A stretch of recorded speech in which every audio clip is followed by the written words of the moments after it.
today I'd like to read you a story called The Ant and the Grasshopper. So here we go. The Ant and the Grasshopper. There was once a very lazy grasshopper named Gale. At the first hint of spring, when the ground had scarcely thawed and the buds on the trees had barely blossomed, Gale spent her days lounging in the sweet grass and singing to her heart's content.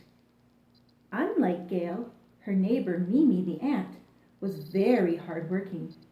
As soon as the cold winter months were behind them, Mimi wasted no time preparing her home and collecting provisions for the upcoming winter.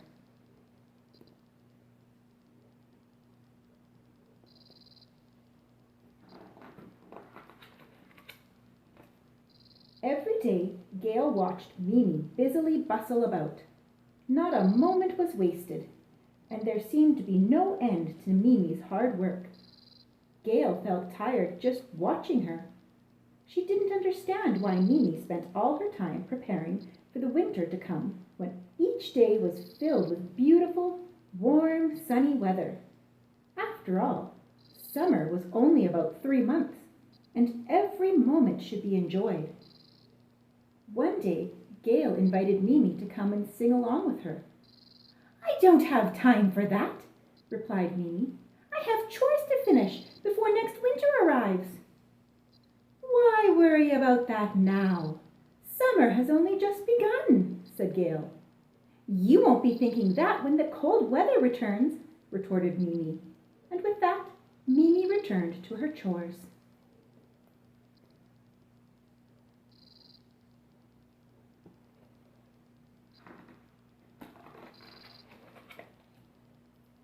Gale paid no attention. Mimi worked way too hard and was no fun at all.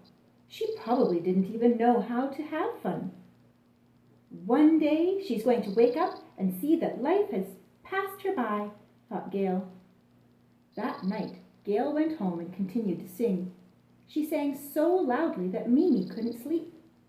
"That pesky grasshopper is going to regret all that singing," Mimi grumbled to herself as she hid her head under her pillow.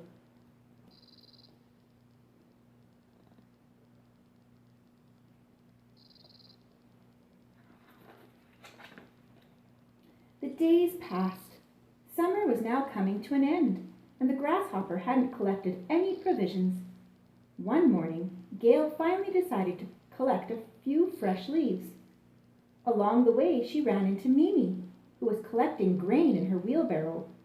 Mimi looked very tired. "Why, Mimi," said Gale, "you look totally exhausted. I think you've worked too hard." "Ha!" huffed Mimi. "If I look tired, it's because my grasshopper neighbor ruins my sleep every night with her terrible, loud singing."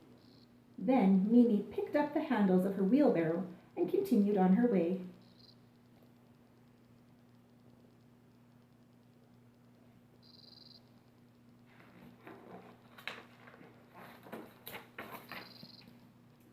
Gale shrugged her shoulders and continued to collect leaves. Soon her stomach started to grumble. She looked at her harvest, and her mouth watered. "I should eat some of these right now while it's fresh," she decided. "If I run out, I can easily collect more tomorrow." With that, Gale hungrily wolfed down the leaves until there was nothing left.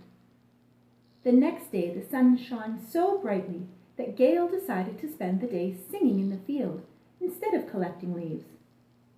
"I'll do it tomorrow," she reasoned. "Summer is coming to an end, but I still have time, or I have lots of time."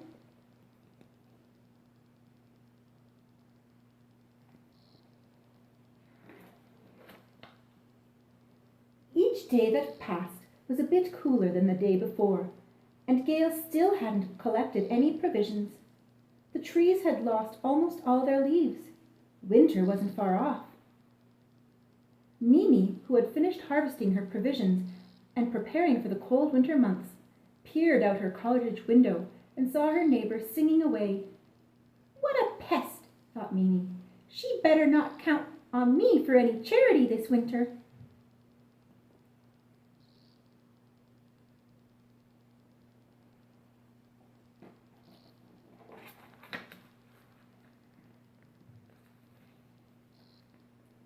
One morning, Gale woke shivering, covered in a blanket of snow. She sat up with a start. "Oh no," she panicked. "I sang so much that I didn't notice the time, and now winter is here, and I have nothing to eat." The grasshopper traipsed through the deep snow with difficulty. A harsh wind blew around her, and she had trouble going anywhere.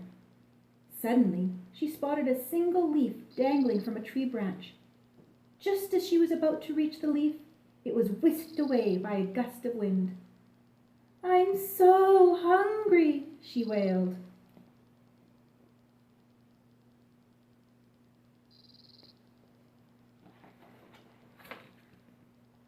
Desperate, Gale continued along her way in search of shelter.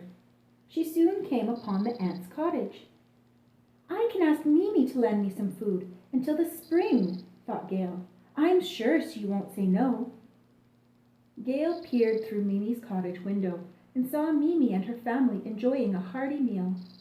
The table was covered with the most delicious-looking feast, and there were leaves galore.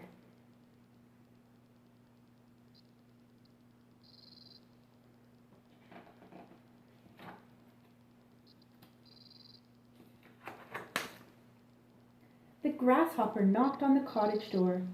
She would give anything for a little piece of a leaf. But Gale was so cold that she fainted and collapsed on the doorstep. When Mimi answered the door, she found Gale in a heap on her doorstep. She hesitated for a moment. "She got what she deserves," thought the aunt. "But still, I can't leave her out here in the cold." With her family's help, Mimi brought Gale into the house and laid her in front of the fireplace to warm up.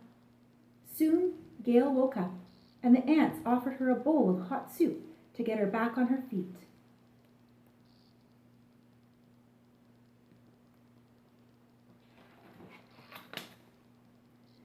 "Please, Mimi," begged the grasshopper, "don't send me out there. You were right. I was wrong. I wasted my time foolishly all summer instead of harvesting provisions as I should have." Mimi looked at Gale and said in a very serious tone, "Only those who have worked hard deserve to share the harvest." Gale sadly and slowly made her way to the cottage door. "You sang all summer," added the aunt. "Why don't you spend your winter dancing? Maybe that way you can entertain my family and that will be your contribution."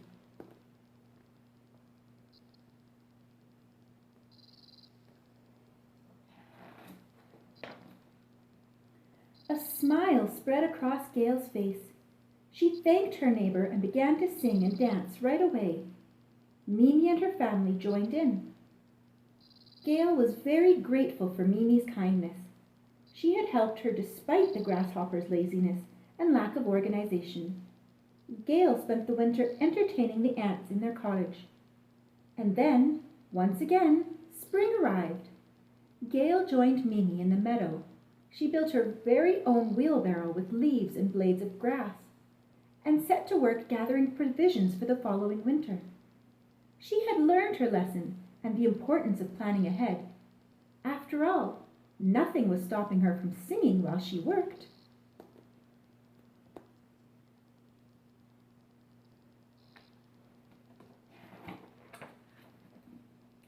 As for Mimi, the past winter with Gale had shown her the value and importance of having fun. Don't think for a second that she didn't work as hard now. In fact, she worked harder than ever.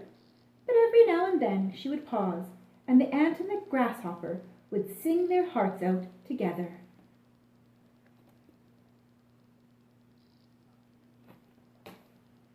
And that's the end. I'll see you again soon. Bye.